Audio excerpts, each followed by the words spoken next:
नमस्कार, स्वागत है आपका हमारे चैनल पर। मनी लॉन्ड्रिंग मामले में वेस्ट बंगाल की मुख्यमंत्री ममता बनर्जी के भतीजे अभिषेक बनर्जी की ईडी ने बढ़ाई है मुश्किलें। ईडी ने भेजा है अभिषेक बनर्जी की साली मेनका गंभीर के लिए फिर एक बार नया समन। कल भी भेजा गया था ईडी की तरफ से मनी लॉन्ड्रिंग मामले में मेनका गंभीर को समन, जिसमें उन्हें ईडी के दफ्तर में होना था पेश। आखिरकार ये दूसरा समन क्यों भेजा गया है मेनका गंभीर को? दरअसल आपको बता दें कि कल जब मेनका गंभीर के लिए ईडी की तरफ से समन भेजा गया था तो उसमें समय गलती से सवेरे के 12:30 बजे की जगह था रात के 12:30 बजे। और कल रात जब मेनका गंभीर पहुंची ईडी के दफ्तर तो उन्हें मिला ईडी के दफ्तर के बाहर ताला, और इसीलिए अब ईडी ने फिर एक बार समन भेजा है जिसमें 12 सितंबर 2 बजे का टाइम दिया गया है मेनका गंभीर को, जो कि मनी लॉन्ड्रिंग के मामले को लेकर पूछताछ करना चाहती है। अब ईडी मेनका गंभीर से, जो कि साली है टीएमसी के सांसद अभिषेक बनर्जी की, उनकी बीवी रुचिरा की है बहन, इसीलिए कल उन्हें एयरपोर्ट पे जब वो बैंकॉक के लिए भर रही थी उड़ान और उन्हें फ्लाइट में नहीं चढ़ने दिया गया था और एयरपोर्ट से ही ईडी ने समन थमाकर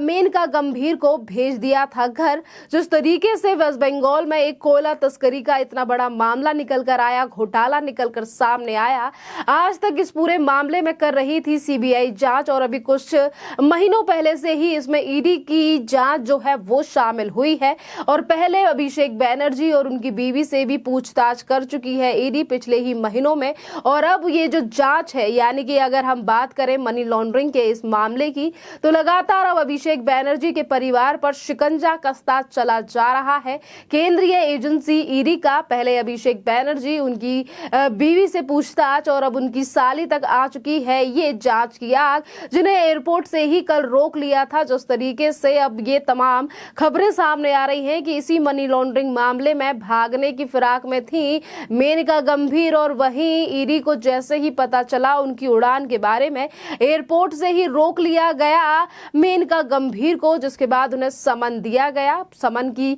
बस यही चीजें हैं कि जिस तरीके से आज फिर एक बार समन दिया गया है मेनका गंभीर को, अब वो 2 बजे ईडी के दफ्तर के सामने पेश होंगी, क्योंकि कल रात जब वो ईडी के दफ्तर पहुंची तो ईडी के दफ्तर के बाहर लगा हुआ था ताला, और वहां पर नहीं था कोई भी मौजूद, क्योंकि समन में रात का टाइम गलती से हो गया था टाइप। अब जिस तरीके से लगातार ममता बनर्जी के जो करीबी हैं या फिर उनकी पार्टी के नेता हैं, सरकार में मंत्री भी रह चुके हैं, उन तमाम लोगों की अब मुश्किलें बढ़ती हुई नजर आ रही हैं। एक तरफ शिक्षक भर्ती घोटाला है, वहीं दूसरी तरफ पशुओं की तस्करी, और तीसरी तरफ ये कोयले का घोटाला, जिसमें सबसे करीबी और ममता बनर्जी के भतीजे फंसते हुए नजर आ रहे हैं। जिस तरीके से अब ये जो जांच है वो पारिवारिक लोगों तक पहुंच चुकी है। बात अगर हम करें अभिषेक बनर्जी की साली मेनका गंभीर की और उनकी पत्नी की, ये बैंकॉक से ही बिलोंग करती हैं, बैंकॉक में ही ये पली बड़ी है और वहीं पर इनके पेरेंट्स रहते हैं, माँ बाप रहते हैं, और ये फिर एक बार वहीं जाने की फिराक में थी। जिस तरीके से मनी लॉन्ड्रिंग में नाम आ चुका है अब मेनका गंभीर का कि किस तरीके से एक बड़ा ट्रांजैक्शन इन्हीं के जानने वाले के बैंक अकाउंट में हुआ था, जिसमें अभिषेक बनर्जी की बीवी का भी नाम है, अभिषेक बनर्जी की साली का भी नाम है, क्योंकि इनके बैंकॉक के खातों का इस्तेमाल किया गया इस मनी लॉन्ड्रिंग मामले में। आज इस पूरे मामले में अगर जांच करना चाहती है ईडी, तो किस तरीके से भागने की फिराक में लगी हुई थी अभिषेक बनर्जी की साली, जिन्हें एयरपोर्ट से ही दबोच लिया गया। अब देखना अहम ये रहेगा कि आज 2 बजे अगर मेनका गंभीर जाती हैं ईडी के दफ्तर तो कितने और बड़े खुलासे होते हैं इस पूरे मामले को लेकर, इस मनी लॉन्ड्रिंग के मामले को लेकर, जिसको लेकर बार बार पे ये कहा जाता है कि कोई घोटाला नहीं है या फिर जो सीबीआई और ईडी की जांच है वो सिर्फ फंसाने के लिए है। दरअसल आपको ये भी बता दें कि अगस्त के महीने में कलकत्ता हाई कोर्ट में इस पूरे मामले पर सुनवाई करते हुए हाई कोर्ट ने ये भी कहा था कि कलकत्ता में ही मेनका गंभीर से ईडी को करनी चाहिए जांच, ना कि किसी और जगह पर। यानी कि कलकत्ता में ही रहने के निर्देश दिए गए थे, कलकत्ता में ही पूछताछ के लिए हाईकोर्ट की तरफ से निर्देश दिए गए थे, जिसके जवाब में मेनका गंभीर ने यह तक कहा था कि मुझे 5 अगस्त को दिल्ली में बुलाया गया है, मैं दिल्ली में ईडी के सामने जवाब दूंगी। पर इन तमाम चीजों पर तल्ख टिप्पणी करते हुए हाईकोर्ट ने मना कर दिया था और हाईकोर्ट ने कहा था कि जो भी इस पूरे मामले में पूछताछ होगी वो कलकत्ता में ही होगी, क्योंकि इससे पहले जब पूछताछ हुई थी अभिषेक बैनर्जी और उनकी बीवी से, वो पूछताछ के लिए दिल्ली आए थे और इसी तरीके के अंदेशे लगाए गए उनकी साली को लेकर। उन्होंने, साली ने भी यही तरीके के तर्क दिए थे अगस्त में सुनवाई के दौरान कि वो दिल्ली में जाएंगी, दिल्ली में ईडी के दफ्तर के सामने पेश होंगी। पर ने इस पूरे मामले पर रोक लगा दी थी, जिसके बाद अब ईडी का एक्शन जो है वो लगातार इस पूरे मामले में नजर आ रहा है कि किस तरीके से आज ये जो मामला है पूरा जो है, एक तरफ सीबीआई है तो वहीं दूसरी तरफ ईडी इस पूरे मामले की जांच कर रही है। इसी के साथ हम आपको ये भी बता दें कि कोयला तस्करी मामले का मास्टरमाइंड अनूप मांझी उर्फ लाला आरोपी है, वो अभिषेक बैनर्जी का खास है और लाला के खाते से कोयला तस्करी मामले से जुड़े अरबों रुपए का ट्रांसफर विदेश किया गया है। इसमें अभिषेक बैनर्जी की पत्नी रुजिरा बैनर्जी और उनकी साली मेनका गंभीर के बैंकॉक स्थित खातों का इस्तेमाल हुआ है। दोनों मूल रूप से बैंकॉक में ही पली बड़ी हैं और उनके माँ बाप भी वहीं रहते हैं। अगर इस बार मेनका गंभीर अगर बैंकॉक चली जाती तो शायद ही वो वापस आती, और जिस तरीके से मामला चल रहा है पूरा कोर्ट में, जहां एक तरफ केंद्रीय एजेंसी इस पूरे मामले पर जांच कर रही है और यही तमाम चीजें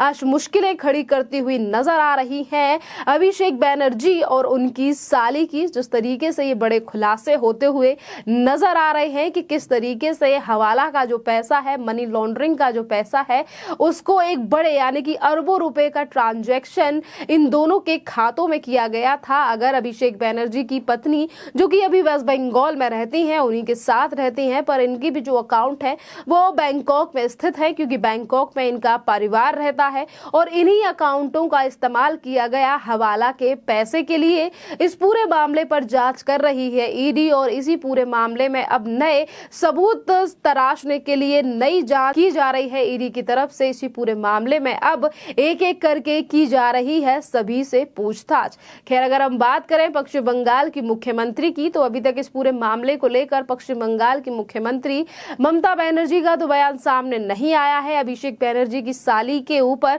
जो कार्यवाही या फिर जो पूछताछ हो रही है इस पूरे मामले को लेकर, पर इससे पहले ममता बनर्जी ईडी और सीबीआई की जांच को लेकर कई बार सवालिया निशान खड़ा कर चुकी हैं। एक बार तो उन्होंने ये तक कह दिया कि केंद्र सरकार हमारी सरकार को अस्थिर करने के लिए इस तरीके से परपंच चल रही है। हम ईडी, सीबीआई और केंद्रीय एजेंसियां जो भी जांच कर रही है, हम उनके खिलाफ धरना प्रदर्शन वेस्ट बंगाल में करेंगे, पश्चिम बंगाल में करेंगे। तो वहीं दूसरी तरफ तमाम जो नेता हैं टीएमसी के और इसी के साथ मुख्यमंत्री इन चीजों का भी कई बार ऐलान कर चुकी हैं। कई बार वो अपने बयानों में भी कह चुकी हैं कि मोदी सरकार जो है, जहां पर भारतीय जनता पार्टी की सरकार नहीं है, सिर्फ वहीं पर केंद्रीय एजेंसियों का इस्तेमाल करके उनकी सरकारों को तोड़कर अपनी सरकार बनाना चाहती है। पर इन बयानों से परे आज ममता बनर्जी के तमाम नेताओं की मुश्किलें बढ़ती हुई नजर आ रही हैं। जिस तरीके से करोड़ों अरबों रुपए का ये जो घोटाला आज पश्चिम बंगाल से निकलकर सामने आ रहा है, बात चाहे फिर हम शिक्षक भर्ती घोटाले की करें जो कि काफी ज्यादा पुराना है। आज शिक्षक भर्ती घोटाले को लेकर ममता बनर्जी के काफी ज्यादा करीबी नेता पार्थ चटर्जी काट रहे हैं जेल की सजा और सलाखों के पीछे हैं। जिस तरीके से लगातार उनसे पूछताछ भी की जा रही है। अगर दूसरी तरफ हम बात करें पशु तस्करी के मामले की, तो उसमें भी ब्रत मंडल जिनकी गिरफ्तारी हो चुकी है और उनके भी अकाउंट को खंगालने का काम केंद्रीय एजेंसियों की तरफ से किया जा रहा है। और अब इसी तरीके का जो नंबर है, यानी कि अब जो मुश्किलें बढ़ती नजर आ रही हैं, वो ममता बनर्जी के भतीजे अभिषेक बैनर्जी और उनकी पत्नी और उनकी साली के सामने खड़ी होती हुई नजर आ रही हैं। कोयला तस्करी के मामले में जो मनी लॉन्ड्रिंग का मामला निकलकर सामने आया है। खैर, देखना अहम होगा कि अब ममता बनर्जी इस पूरे मामले को लेकर क्या बयानबाजी करती हैं। क्या वो फिर एक बार केंद्रीय एजेंसियों के ऊपर साधेंगी निशाना, या फिर कहेंगी कि भ्रष्टाचारियों की नहीं है टीएमसी में जगह। जिस तरीके से उन्होंने कहा था पार्थ चटर्जी के समय पर, बाद में उन्होंने सपोर्ट किया, पर बात पहले तो उन्होंने शुरुआत इन्हीं शब्दों से की थी कि भ्रष्टाचारियों को हम टीएमसी में नहीं रहने देंगे। खैर, पूरे इस मामले पर आपकी जो भी राय हो, आप हमें कमेंट करके जरूर बताइए। धन्यवाद।